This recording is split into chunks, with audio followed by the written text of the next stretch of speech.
we have to get more creative and involving ourselves in our communication around kind of these untapped areas, right? Universities, referral programs, certain media channels, right? How do we infiltrate kind of some of these other untapped areas that maybe companies aren't thinking about, especially if you're a newer company versus an older company. Welcome to the All in Recruitment podcast by Manatal, where we explore best practices, learnings, and trends with leaders in the recruitment space. If you like our content, please subscribe to our channels on YouTube and Spotify to stay tuned for our weekly episodes. My name is Lydia, and joining us today is Jennifer Rakow of Uber Freight. Welcome to the show, Jennifer, and thank you for joining us. Thanks, Lydia. It's great to be here. So tell us a little bit about yourself, Jennifer. I see that you've had an expansive career, first and foremost, in tech recruiting. I mean, you started off in core tech recruitment and then moved on to different roles. So what's inspired you to stay in the talent space? It's a really good question. I think for me, starting off in this industry, I think technology was always where recruiting was going to have its kind of biggest gamble. So its biggest risk for its biggest reward. It was one of the areas that I just thrived in when actually getting into this space. And I actually didn't start in recruiting. I actually started as a coordinator. And so having kind of sat in a recruiter seat, having sat in a recruiting coordinator seat, I've kind of seen different angles of how this industry has changed. And I think for me, it's about the connection that kind of drives, recruiting to candidate, recruiting to hiring manager, ultimately to offer acceptance. And that's kind of, I think for me, that was what's the most exciting part of being in this industry was. You've done core tech recruitment. I mean, really real in that role of recruiting people in the tech space for some time. And then you moved on to talent acquisition and also leadership roles in the later years. Right. So in your observation, how has it changed the landscape of tech recruitment specifically? It's changed a lot from when I was first in recruiting. And I love this question. People always ask, what was it like to recruit in the 90s versus what's it like to recruit now? And I always tell people, especially young recruiters kind of coming up into this industry, back then we were cold calling people at their desks at their office. And now, fast forward almost 30 years, we're texting people their schedules. It's incredible how much this industry has changed from our initial reach out to how we reach out to candidates, how we reach out to candidates now. So for me, that's been really interesting, and just it's kind of our industry is so cyclical by nature, and I think it's kind of an adopt or die type of industry. So for the ones that kind of were able to kind of harness that change, I think they've done really well and been really successful. But I think for the others that had a tougher time kind of coming around to the new technologies and the new way of doing things, I don't know necessarily if they're probably still in this industry. They probably realize that this isn't for me anymore because it's changed so much. But for me, it's always been a passion. And it's interesting that the change didn't just affect the way recruiters do things, but also what a recruiter would know about the roles that they're recruiting. Right? Tech itself has changed. Yeah. Absolutely. I mean, I think we're so used to, back then we were looking at a resume and checking boxes. Did the candidate have this and this and this? And now I think the recruiters are so much more advanced in the technology space. They're really, really, truly embedded with their leaders and with their hiring teams within these technical spaces, that they know more about the ins and outs of these teams and these roles than most of the people on the team. So it's been an interesting evolution to see. So what areas have you prioritized in this role with Uber Freight? I think probably within TA, I think for me specifically at Uber Freight, we're focusing on excellence, right? I think this is the year that we want to focus on, how we communicate, how we track our progress with data, how we use that data to drive business decisions. I think it's important to kind of understand that there's still a very big human element of our job that I think sometimes we forget, because in this space, there's so much technology and there are so many tools at our disposal. But this is still a very human job, right? So I think for us, prioritizing how we communicate with our candidates, how we communicate with our hiring leaders, and not forgetting that we still have that human connection has been really, really important to our success. And it's helped drive accountability and excellence in everything we do. Now, Uber Freight operates in that intersection of technology and logistics. So does this kind of unique position influence your approach to tech recruitment? I would like to say that it does, but at the end of the day, you're like, recruiting is recruiting. Do you have the skills for this job? Do you understand the comp for this role? But there's consistency in how we recruit. The consistency in how we recruit should never be different. So yes, we'll use different technologies. We'll use different tools. We'll use different understandings of how that looks like from a success standpoint. But at the end of the day, I do feel like we still want that consistency in our process from recruiting to recruiting. So whether you're recruiting technology or you're recruiting non-tech, G&A, biz ops, whatever it is, I think the success lies in how consistent we are from role to role. So I think for me, I think that's the most important part of when we look at how technology and logistics. I mean, the technology and logistics space alone is a very interesting space to be in, right? You come from Uber that's very tech focused, and then you go into logistics, but we're actually building and integrating our technology into our logistics platform. So I think that's also kind of a part of how we recruit and who we recruit. And you spoke earlier about making sure that communication with the candidates and also with your internal stakeholders is made priority. Are there any best practices or any measures that you put in place that might be useful to the audience listening in terms of how you streamline that process or how you get the most efficient process out of all these communications?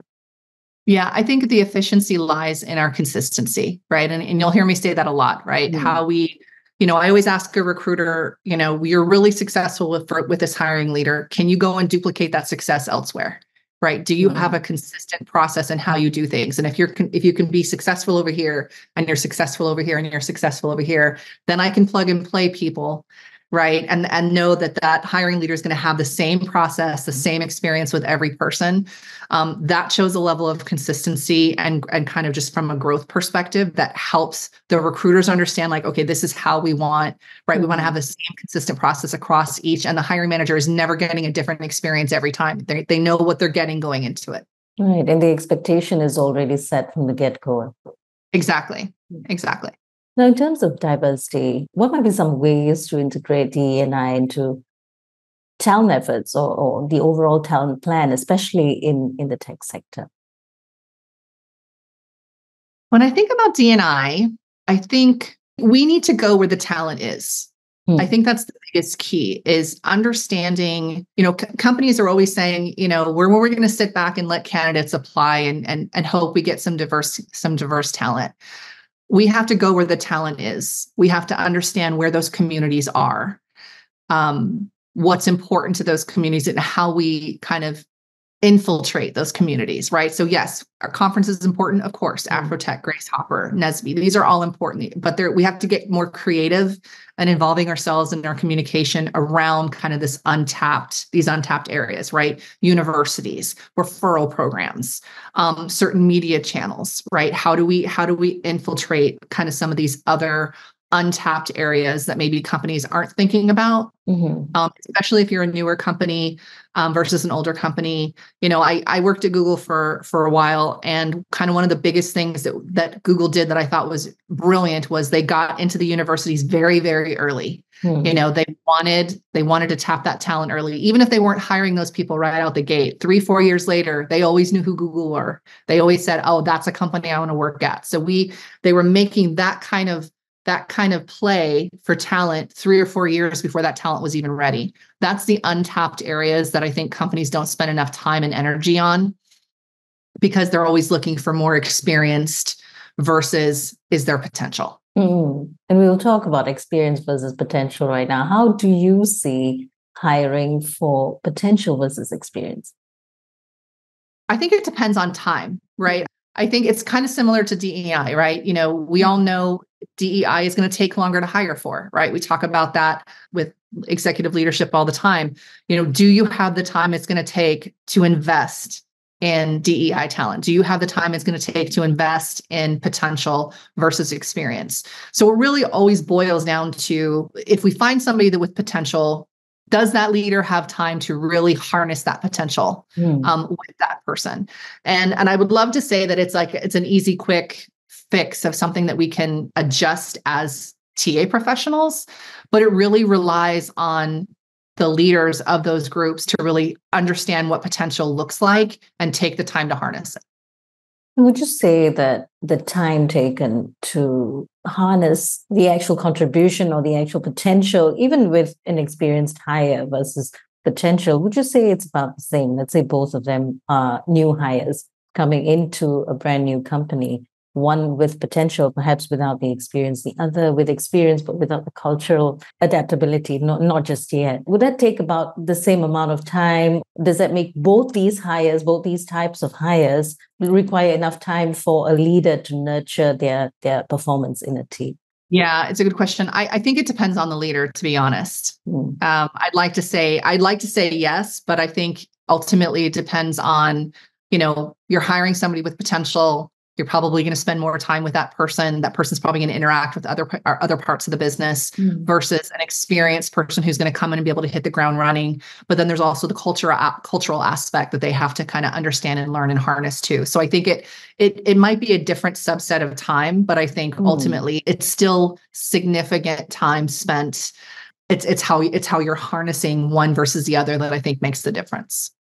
Now, in terms of building a high-performance team, especially in a team or in a company or an organization that has a direction, that knows where it's going in terms of where it wants to be and in a phase of growth, perhaps, right? So building a high-performance team is definitely crucial for an organization's success. So what might be some aspects to look at in terms of building a high-performance team from a talent acquisition perspective?